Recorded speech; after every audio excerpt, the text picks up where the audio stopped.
Microsoft is secretly working on a stripped-down version of their Windows 10 operating system.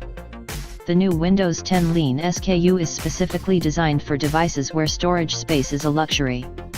Compared to the Home and Pro SKUs, this Lean version is 2 GB smaller when fully installed. Microsoft didn't achieve this by an act of magic though. They had to eliminate many features and tools like the desktop wallpapers, Registry Editor, Microsoft Management Console, Internet Explorer, and many more.